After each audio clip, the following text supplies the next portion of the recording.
Hello students आज हम अपना कंटिन्यू करेंगे कॉस्ट अकाउंटिंग का chapter overhead distribution. Last class के अंदर मैंने आपको इसका फर्स्ट टॉपिक प्रोडक्शन डिपार्टमेंट पूरा खत्म करा दिया था और आज हम करेंगे इसका सेकंड टॉपिक स्टार्ट और वो टॉपिक है हमारा मशीनरी रेट। तो चलिए फिर करते हैं आज की क्लास स्टार्ट। देखिए आज का मैं आपको सबसे पहले स्टार्ट करूं ये क्लास, उससे पहले मैं आपको इसका फॉर्मेट बनाना बताऊंगा और इसके अंदर एक पॉइंट है जो बहुत ही इंपॉर्टेंट पॉइंट है, जो इस टॉपिक का सबसे सबसे सबसे इंपॉर्टेंट पॉइंट है। वो मैं आपको कोशिश करूंगा कि अच्छे से समझा सकूं, लेकिन जो भी मैं बोलूंगा, जो भी मैं कंसीडर करने को कहूंगा, वो आप अच्छे से सुनना और समझना। तो चलिए फिर करें शुरू। देखिए फॉर्मेट में अगर मैं बात करूं, मशीनरी रेट के अंदर हमारे पास दो टाइप के मेन एक्सपेंसेस हम लिखते हैं। एक होता है स्टैंडिंग एक्सपेंसेस और दूसरा होता है मशीनरी एक्सपेंसेस। तो सबसे पहले मैं आपको बता देता हूं, जब हम फॉर्मेट बनाएंगे एक कॉलम होता है जिसमें पर आवर कॉस्ट निकालते हैं हम लोग, जो रुपीज में रहेगी, और दूसरी तरफ उसके पर्टिकुलर्स। देखिए टॉपिक मैंने लिखी दिया है मशीनरी रेट। सबसे पहले हम बात करें अगर ए पॉइंट की, तो इसे लिखते हैं standing charges. Standing charges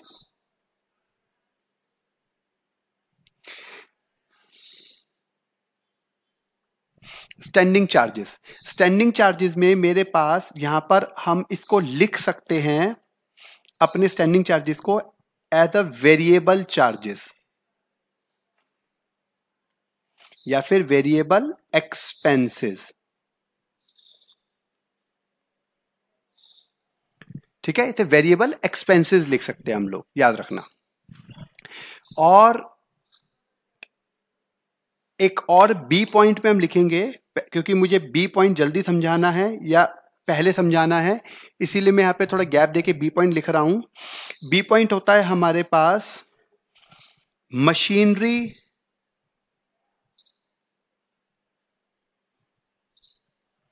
expenses. और अपने मशीनरी एक्सपेंसेस को हम फिक्स्ड एक्सपेंसेस भी कह सकते हैं, ये याद रखना। ये दो अलग अलग एक तरीके से नाम हो गए। स्टैंडिंग को लिखते हैं वेरिएबल और मशीनरी को लिखते हैं फिक्स्ड। आप हमेशा स्टैंडिंग और मशीनरी के नाम से ही बताएंगे, मैंने तो सिर्फ आपको बता दिया है कि इसका नाम ये भी होता है। देखिए मशीनरी में ना हमारे पास चार एक्सपेंसेस होते हैं मेन, 1 2 3 और 4 एक्सपेंसेस होते हैं हमारे पास मेन, जो इसमें आते हैं। सबसे पहला है डेप्रीसिएशन।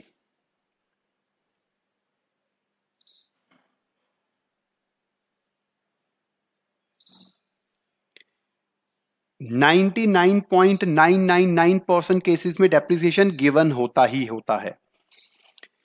सेकंड नंबर है रिपेयर्स।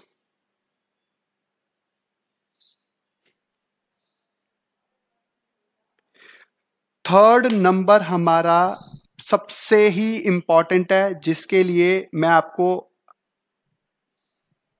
अभी थोड़ी थ्योरी भी बताऊंगा, वो इसी पॉइंट के लिए बताऊंगा। मैं इसको पहले अच्छे से हाईलाइट कर देता हूं। ये वो पॉइंट है जो हमें अच्छे, इस चैप्टर का लगा लो यही वो पॉइंट है जो मेन पॉइंट है। ठीक है, ये वाला, इसको मैं हल्का सा इसकी बाउंड्री भी कर देता हूं। ये इतना इंपॉर्टेंट पॉइंट है। पावर ही सबसे ज्यादा इंपॉर्टेंट है इसमें। और लास्ट और फोर्थ नंबर पर वैसे तो जनरली आपको ये 3 पॉइंट गिवन होते हैं, फिर भी एक एक्स्ट्रा पॉइंट मैं आपको बता देता हूं जो कई बार गिवन होता है, वो होता है केमिकल। अगर केमिकल है तो वो भी यहां पर आएगा। बस जनरली 3 पॉइंट ऊपर वाले गिवन होते हैं। अगर कभी केमिकल आपको गिवन हो तो वो भी यहीं पर लिखेंगे, मशीनरी में ही लिखते हैं। समझ में आ गया? अब हम आगे चलते हैं। अगर इस केमिकल को ऊपर भी लिख दोगे तो टीचर गलत नहीं करेगा, लेकिन इन तीनों को आप ऊपर नहीं लिखेंगे। समझ में आ गया ना? देखिए, अब हम चलते हैं इनके अलावा। इन चारों के अलावा अगर कोई भी और एक्सपेंसेस गिवन है, कोई सा भी गिवन हो, वो सारे के सारे एक्सपेंसेस हमारे ऊपर आएंगे। देखिए, जैसे कौन कौन से हो सकते हैं इसमें से एक्सपेंसेस, और जैसे मैं बता देता हूं कुछ। जैसे सबसे पहले रेंट, सेकंड पर है salaries,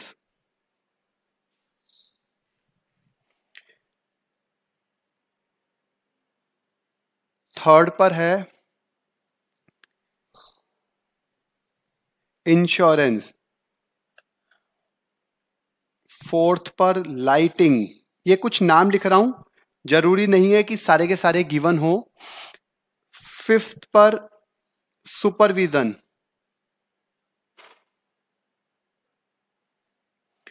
sixth consumable store,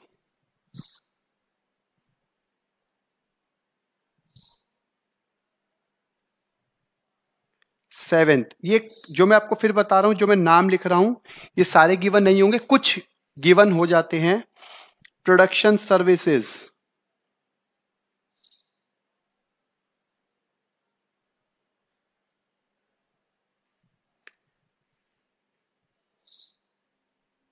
eighth administrative expenses,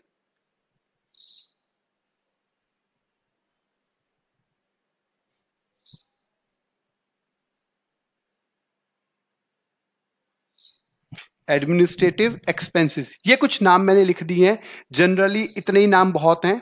फिर भी अगर एक आध और आ जाए वो मैं लिख देता हूं नाइन्थ में, अदर्स। अगर फिर भी कोई बचता है तो वो यहां पे हम लिख देंगे। बस इन सब की भी यहां पे कैलकुलेशन करके यहां पर लिख देंगे।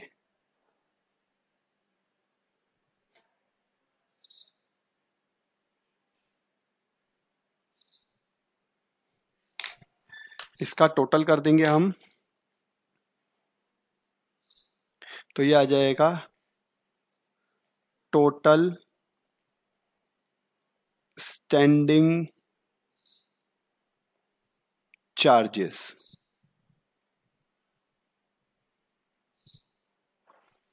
टोटल स्टैंडिंग चार्जेस, और ये आपको मैं बता दूं, ये मैं पर आर में ही निकालूंगा। एक तो ये निकल जाएगा, ठीक है। इसके बाद यहां पर देखेंगे, ऐसे ही जब हम चारों का भी टोटल कर देंगे तो वो आ जाएगा टोटल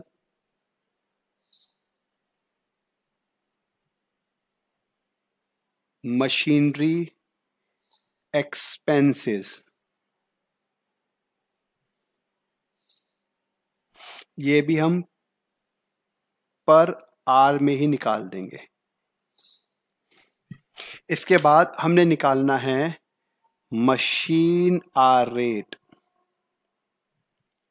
मशीन आर रेट, जिसमें हम कर देंगे ए प्लस बी, ठीक है, और वो यहां पर लिख देंगे। ये हमारा आंसर हो जाएगा। ये हमारा पूरा फॉर्मेट मैंने आपको बता दिया है जो हमें करना होता है। ये देखेंगे आप, ठीक है। सबसे पहले स्टैंडिंग, फिर मशीनरी। जितने जितने नाम हो हम उतने उतने नाम से क्वेश्चन को कर लेंगे। अब आप देखेंगे इसमें एक ही एंट्री है पावर की, जो सबसे ज्यादा मैंने मार्क की हुई है। इवन मैं आप कहो तो इसके यहाँ पे स्टार भी बना सकता हूं, दो दो स्टार, क्योंकि पावर ही है इस पूरे टॉपिक के अंदर जो हमें कंफ्यूज करती है, जिसके कारण हमारे नंबर कट सकते हैं या कट जाते हैं। अब पावर इतनी इंपॉर्टेंट क्यों है, इसके लिए मैंने ना एक छोटी सी स्टोरी बना रखी है। देखिए, जो बच्चे मेरे से लाइव पढ़ते हैं उन्हें तो पता ही है कि मैं हर क्वेश्चन को कोशिश करता हूं थोड़ी स्टोरीज में कन्वर्ट करके आप अच्छे से समझा सकूं। यहां पे भी आप ध्यान से सुनेंगे तो आपको समझ में आएगा कि क्या है। देखिए, अब हम डिस्कस करेंगे पहले पावर।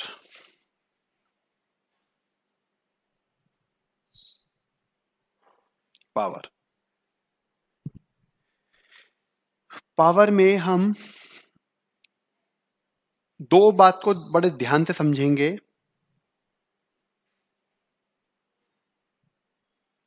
देखेंगे, जब भी हम पावर की बात करेंगे तो दो चीजों को बड़े ध्यान से समझना होगा हमारे को। क्या है वो? सबसे पहले ध्यान से देखेंगे, यहां पर पावर में एक दे रखा होता है नॉन प्रोडक्टिव।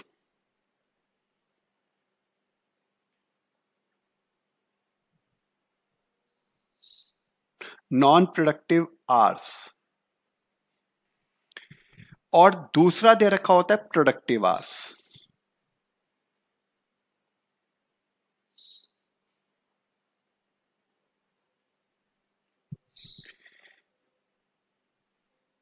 ये दो नाम हमें दे रखे होते हैं पावर में। और ये जो नॉन प्रोडक्टिव आवर्स और ये प्रोडक्टिव आवर्स है, ये किसी चीज को तो रिप्रेजेंट करते होंगे ना, तो ये किस नाम से हम इसको रीड करते हैं, या क्वेश्चन में गिवन होता है, ये गिवन होता है हमें सेटिंग अप टाइम के नाम से। सेटिंग अप टाइम, अभी मैं आपको दिखा भी देता हूं कि कैसे होता है।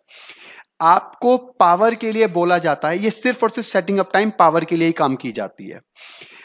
जब आप पावर की कैलकुलेशन करेंगे तो आपने क्वेश्चन में देखना है कि क्या क्वेश्चन में कहीं पर सेटिंग अप टाइम तो नहीं है।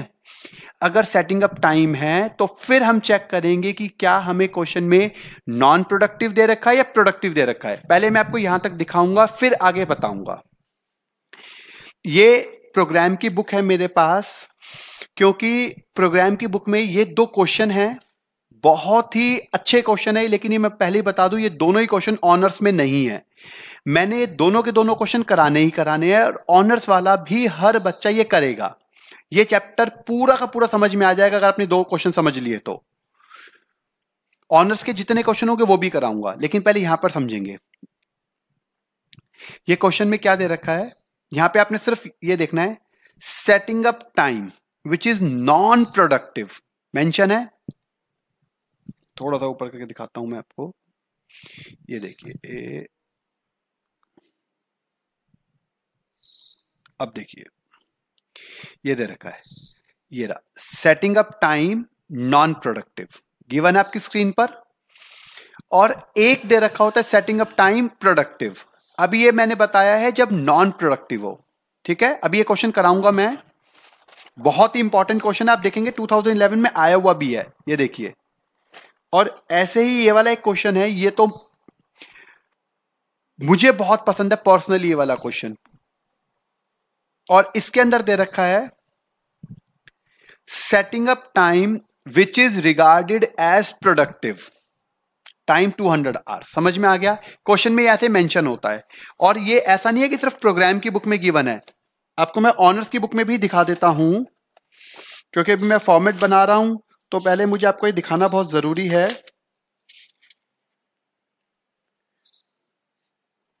ये देखिए यहां पर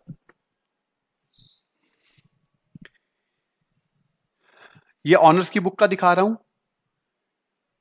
सेटिंग अप टाइम जो है वो प्रोडक्टिव टाइम है, आप देख सकते हैं, ये ऑनर्स में भी दे रखा है। सभी की बुक में ये वाला क्वेश्चन है, और ये सेटिंग अप टाइम से रिलेटेड ही है। तो आपको ये समझना ही समझना है कि हमारे पास सबसे पहले सेटिंग अप टाइम है क्या। जैसे मैंने बताया कि स्टोरी मेरी है, कहानी मेरी है, तो मैं अपनी ही मर्जी चलाऊंगा, लेकिन ये कंफर्म बता रहा हूं, जब मैं क्वेश्चन कराऊंगा तो आपको पूरा समझ में आएगा कि मैंने ऐसा क्यों कहा है।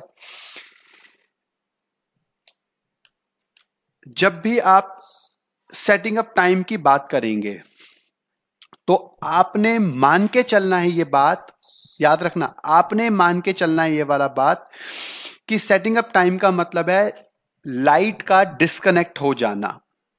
मतलब आपकी फैक्ट्री है और आपकी फैक्ट्री के अंदर आपकी मशीनें काम कर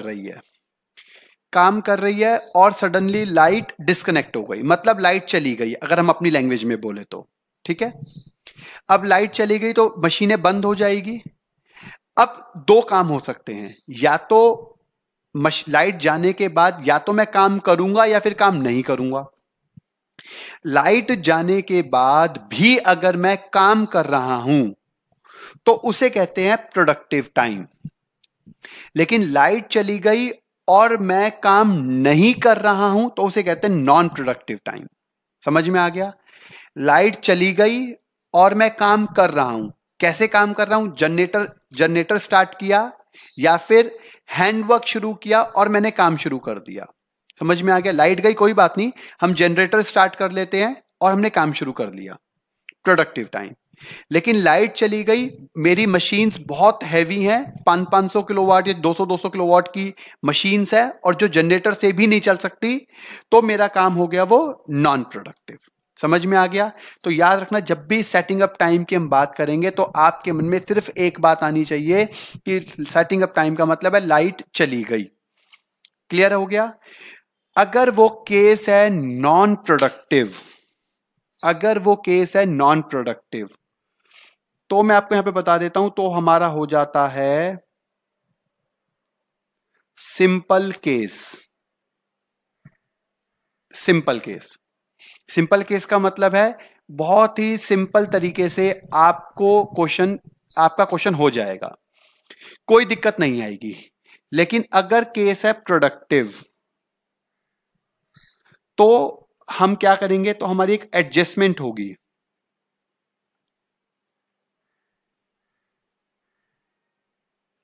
तो हमारी एक एडजस्टमेंट होगी पावर पर, ये याद रखना है आपने। इसीलिए मैंने इसको पावर से किया था। मतलब अगर आपका setting up time non productive है तो कुछ भी नहीं है, आपने सिंपली सॉल्व कर देना है, मैं बता दूंगा कैसे। लेकिन जैसे ही आपका सेटिंग अप टाइम प्रोडक्टिव होगा तो उसकी एक एडजस्टमेंट होगी, और वो एडजस्टमेंट किस पे होगी? पावर पर। और यही रीजन है कि मैंने अपने इस पावर को बहुत ही इंपॉर्टेंट पॉइंट बोला है और डबल डबल मार्क किया है, इवन हाईलाइट किया है। समझ में आ गया? तो ये वाला मैंने यहां से आपको बता दिया है। आपके लिए अभी इतना ही समझना है आपको, बाकी जब क्वेश्चन कराऊंगा तो बाकी समझ में आ जाएगा। अब इसके ऊपर मैं आपको एक पहले क्वेश्चन करा देता हूं, वो देखेंगे।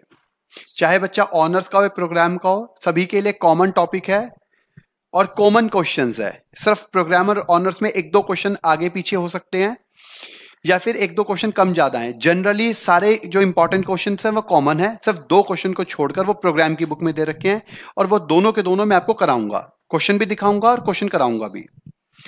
उसके बाद सारे ऑनर्स वाले कराऊंगा। देखिए यहां पर है मेरे पास क्वेश्चन, देखेंगे हम। ये सबसे पहला क्वेश्चन मैं प्रोग्राम की बुक से करा रहा हूं, ये ऑनर्स में नहीं है। बहुत सिंपल सा क्वेश्चन है, सिर्फ स्टार्टिंग करने के लिए बता रहा हूं। इसके बाद ऑनर्स की बुक से भी कराऊंगा। क्या है देखेंगे, calculate machine hour rate.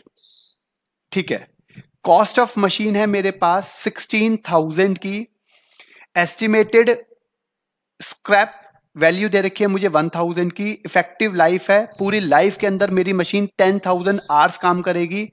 Running time पर 4 वीकली पीरियड है 160, 4 हफ्तों में मेरी मशीन, 4 वीक्स के अंदर मेरी मशीन 160 आवर्स काम करती है। Average cost of repairs and maintenance charges पर 4 वीकली पीरियड इज 120, और 4 वीक्स में मेरी रिपेयर्स पे जो खर्चा आता है वो कितना आता है? 120 का। Standing charges allocated to the machine is 40, और पूरा स्टैंडिंग चार्जेस मिलाकर है 40 रुपीज गिवन 4 वीकली पीरियड्स के लिए। Power used by machine 4 units per hour at the rate of 50 पैसा एन आर, 50 पैसा एन आर, एक आर के अंदर 50 पैसे की ही कॉस्ट आती है। अब ये बताऊंगा ये भी क्या है। देखिए सबसे पहले जैसे मैंने आपको बताया था, यहां पर हम लिखते हैं कैलकुलेशन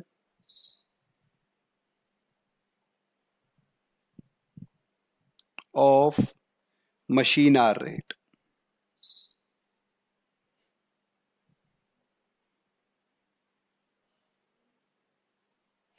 और यहां पे हम लिख देंगे, ये रुपीज में आएगा पर आर, और ये हमारा पर्टिकुलर्स है। देखिए फर्स्ट पॉइंट पर मैंने आपको जैसे बताया था, हम लिखते हैं स्टैंडिंग, एक्सपेंसेस। फर्स्ट पॉइंट पे हम लिखते हैं स्टैंडिंग एक्सपेंसेस। अब वो स्टैंडिंग एक्सपेंसेस अगर मैं बात करूं, देखूं तो क्या है, यहां पर मुझे डायरेक्टली गिवन है कि स्टैंडिंग एक्सपेंसेस टोटल है मेरे पास 40। 4 वीक्स के मेरे पास जो एक्सपेंसेस है वो 40 है और मुझे 1 घंटे के निकालने हैं, 1 आवर के निकालने हैं। Standing charges allocated to the machine for 4 weekly period is 40 और रनिंग टाइम पर 4 वीकली पीरियड इज 160 आवर्स। 4 हफ्तों में मेरा खर्चा आता है स्टैंडिंग का टोटल 40 रुपीज का और 4 हफ्तों में मेरी मशीन काम करती है 160 आवर्स, तो डिवाइडेड बाय 160 कर दिया तो खर्चा आ गया 0.25। यहां पे खत्म हो गया, बस ये एक ही के नाम से खत्म हो गया 0.25 और इसको लिखेंगे हम टोटल, क्योंकि और पॉइंट नहीं दे रखे, स्टैंडिंग एक्सपेंसेस।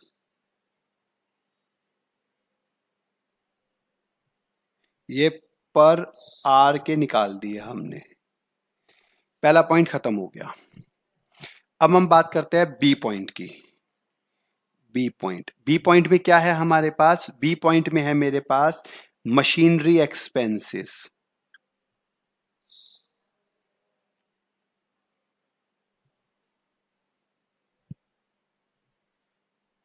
मशीनरी एक्सपेंसेस में मेरे पास सबसे पहले आता है डेप्रिसिएशन।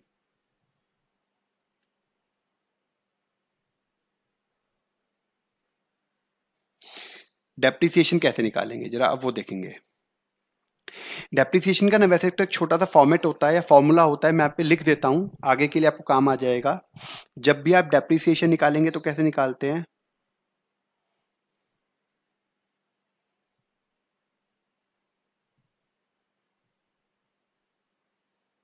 डेप्रिसिएशन निकालते हैं हम लोग cost of machine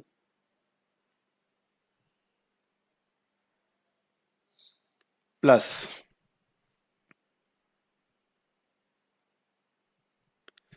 installation cost minus scrap value और divided by life of machine.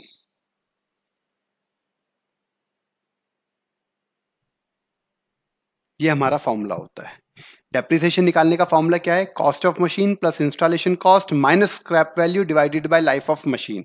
अब देखेंगे क्वेश्चन में क्या क्या गिवन है। अगर मैं क्वेश्चन की बात करूं तो क्वेश्चन में देखिए कॉस्ट ऑफ मशीन है 16,000, इंस्टॉलेशन कॉस्ट है नहीं, स्क्रैप वैल्यू दे रखी है 1,000। ठीक है जी, यहां पर है 16,000 माइनस स्क्रैप वैल्यू होती है 1,000 और divided by life of machine दे रखी है 10,000 life during the effective life. ठीक है, मैंने जब मशीन ली तो वो 16,000 की थी, कुछ सालों के बाद जब मैं उसे बेचूंगा तो वो 1,000 की बिकेगी, तो मतलब कुछ सालों के अंदर जो डेप्रिसिएशन लगा वो टोटल 15,000 रुपए लगा और वो कुछ सालों के अंदर जो मेरी मशीनें काम करेगी वो 10,000 घंटे करेगी। तो 1 घंटे के लिए क्या करूंगा? 15,000 डिवाइडेड बाय 10,000, तो ये आ गया 1.5, ये आ गया। सेकंड नंबर पर जैसे मैंने आपको बताया है, सबसे पहले डेप्रिसिएशन, फिर आता है रिपेयर्स। अब रिपेयर्स के लिए क्या बोला गया है? रिपेयर्स के लिए देखते हैं। Repairs average cost of repairs and maintenance charge पर 4 वीकली पीरियड इज 120। 4 वीक्स में मेरे पास जो रिपेयर्स पे खर्चा होगा वो 120 का होगा और मैंने जैसे ऊपर बताया था 4 वीक्स में मेरा कितने घंटे काम करती है मशीन? 160। तो 120 डिवाइडेड बाय 160 का मतलब हो गया 0.75, ये आ गया। और थर्ड नंबर पर है पावर, क्योंकि इस क्वेश्चन में पावर बिल्कुल सिंपल सा दे रखा है, कोई प्रोडक्टिव अनप्रोडक्टिव नहीं है, तो क्या करेंगे हम? पावर यूज्ड बाय मशीन, ध्यान से देखेंगे, पावर यूज्ड बाय मशीन है 4 यूनिट पर आवर। 1 घंटे में मेरी मशीन 4 यूनिट कंज्यूम करती है एट द रेट ऑफ 50 पैसा एन आर। याद रखना पर यूनिट नहीं है, 50 पैसा 1 घंटे का ही खर्चा है। 50 पैसा पर यूनिट होता तो मैं दोनों को मल्टीप्लाई करता, लेकिन 50 पैसा पर आर दे रखा है तो बात ही खत्म, सीधा 0.5 लिख दिया। समझ में आ गया? बस अब यहां पे क्या कर दूंगा, इसका टोटल कर दूंगा, इसका टोटल। तो कितना हो जाएगा, यह आ जाएगा total standing, sorry total machinery expenses, यह पर आर के नाम से।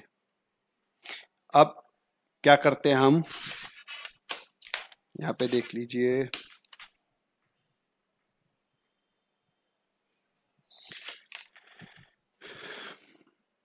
ये आ जाएगा, इसका किया तो 2.75 ये आ गया। हम लिखते हैं यहां पे machine hour rate, machine hour rate, और वो हो जाएगा ए प्लस बी। ये है मेरा ए का टोटल है 0.25 और ये है मेरा बी जिसका टोटल है 2.75। तो टोटल कितना हो जाएगा, टोटल ही हो जाएगा 3। ये मेरा आंसर आ गया, बस खत्म। आपने इतना सा करना था, ये वाला समझ में आ गया। ये वाला मैंने बताया है सबसे पहले फर्स्ट क्वेश्चन प्रोग्राम की बुक से। अब मैं आपको एक क्वेश्चन बता रहा हूं ऑनर्स की बुक से, क्योंकि पहले ही एक एक दो दो क्वेश्चन है जो अलग अलग है, उसके बाद तो सारे क्वेश्चन कॉमन ही है। अब ऑनर्स की बुक में आते हैं। देखिए ऑनर्स की बुक से क्या दे रखा है मुझे,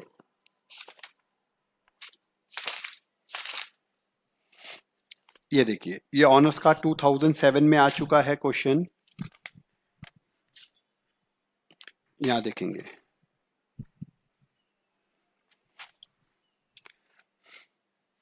ये वाला,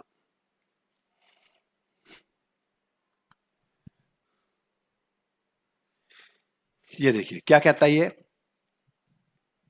from the following data of a factory machine room compute machine hour rate, ठीक है, and I'm assuming that the machine room will work at 90% capacity throughout the year and that a breakdown 10% of total working hours is reasonable। अगर हम बात करें मेरी machine जितने घंटे भी काम कर सकती है मैं उसका 90% ही काम करता हूं, और उस 90% में से भी 10% जो है वो ब्रेक डाउन हो जाता है। ब्रेक डाउन का मतलब वही लाइट चली जाती है या फिर मशीन खराब हो गई कुछ भी रीजन से। जितनी मेरी कैपेसिटी है, मान लो मैं कहता हूं मेरी कैपेसिटी है मैं एक दिन में 12 घंटे पढ़ा सकता हूं, तो मैं 12 घंटे का 90% ही काम करता हूं। समझ में आ गया? 12 घंटे का 90% काम करता हूं और उस 90% में से भी 10% मैं किसी भी रीजन से और काम नहीं कर पाता, चाहे वो लाइट चली गई हो या फिर फोन आ गया हो या कोई भी रीजन हो। समझ में आ गया? There are 7 holidays excluding Saturday and Sunday. मेरे पास 7 अलग छुट्टियां होती है एक साल की। याद रखना एनएम की बात कर रहे हैं हम, एक साल की बात कर रहे हैं। अब एक साल में टोटल होते हैं 365 दिन। 365 डेज में से 7 डेज तो मेरे हो गए हॉलीडेज, 52 डेज हो गई सैटरडेज एंड 52 डेज हो गए संडे। ठीक है, the factory works 8 hours a day, और मेरी फैक्ट्री एक दिन में 4 घंटे काम करती है और 4 आवर्स करती है सैटरडे, और सैटरडे को करती है सिर्फ 4 घंटे। ठीक है, अब ये बताऊंगा कैसे करेंगे हम। नंबर ऑफ मशीन्स दे रखी है 40, एक ही टाइप की मेरे पास 4 मशीन्स है, तो मुझे बताना है मेरी मशीन कितने घंटे काम करती होगी सारी मशीन मिलाकर। चलिए जी जरा ये क्वेश्चन देखते हैं। ये हमारा ऑनर्स का क्वेश्चन था, पहले वाला मैंने क्वेश्चन लिखा था, पहले मैं इसका लिख दूं एक बारी। ये क्वेश्चन था मेरे पास प्रोग्राम की बुक का 5.6 था, प्रोग्राम की बुक का, और ये यहीं पे कर देता हूं। छोटा सा ही क्वेश्चन है,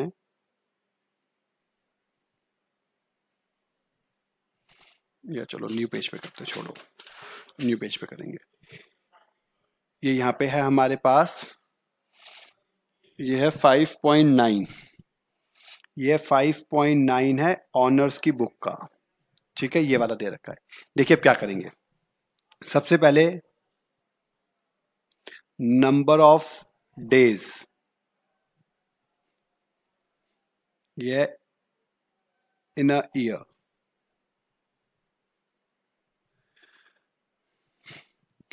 ये है 365। ये बात तो हम सबको पता ही है। इसमें से हम माइनस कर देंगे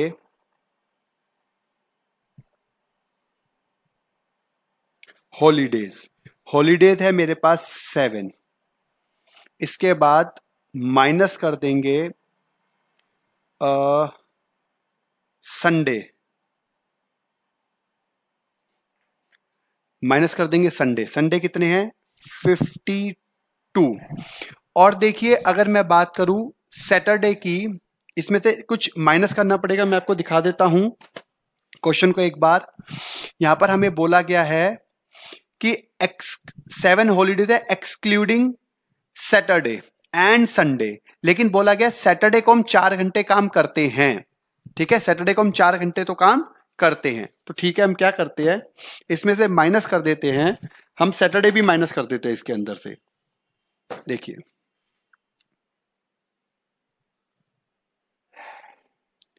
हम इसमें से सैटरडे भी माइनस कर देते हैं, और वो भी हमारे पास कितने? 52।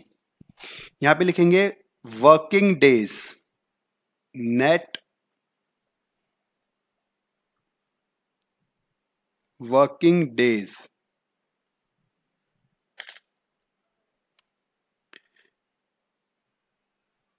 इन अ ईयर, और इसमें प्लस करेंगे हाफ सैटरडेज ऑल्सो। इसमें हम ऐड करेंगे हाफ सैटरडे भी। ये तो आ गए। सैटरडे मैंने पूरे के पूरे माइनस करे हैं, जबकि मुझे हाफ माइनस करने चाहिए थे, 26 माइनस करने चाहिए थे। वो यहां पे हम लिख देंगे। तो यहां पर कितना हो जाएगा? यहां पे हो जाएगा 365 माइनस 7 माइनस 52 माइनस 52, तो बच गए 354। सॉरी 254, 254 ये बच गए। ठीक है, और प्लस सैटरडे।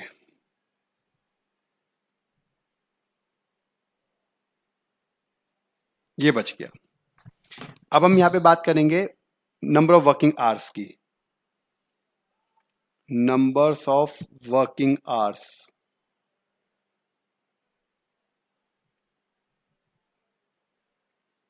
वो कैसे निकालेंगे?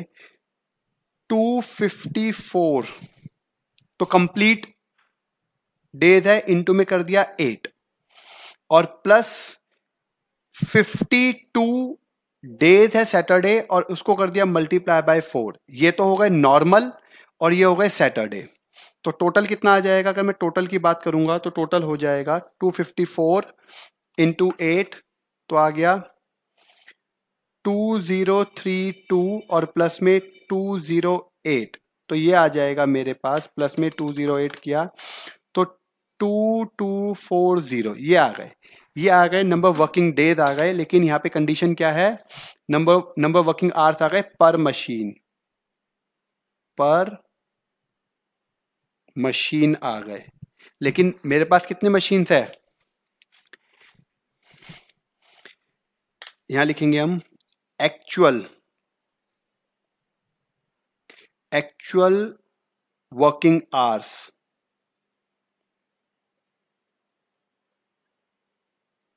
For 40 machines. अब यहां पर आपको ध्यान से सुनना पड़ेगा, ध्यान से देखेंगे। यहां पर हम करेंगे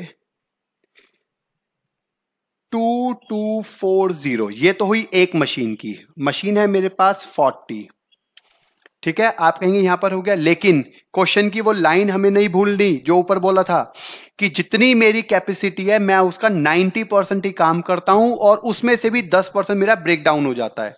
तो इसका मतलब क्या है, जरा ध्यान से देखेंगे, मेरी मशीन इतने एक आवर्स काम कर सकती है और 40 मशीन को करूंगा तो इनटू में 40 कर दूंगा, लेकिन एक्चुअल काम होता है इसका 90% ही, और उसका भी 10% ब्रेक डाउन हो जाता है, तो उसका भी बचेगा कितना, 90%, उसका भी 90% ही बचा। दोबारा सुन लो जो मैं बोलना चाहता हूं।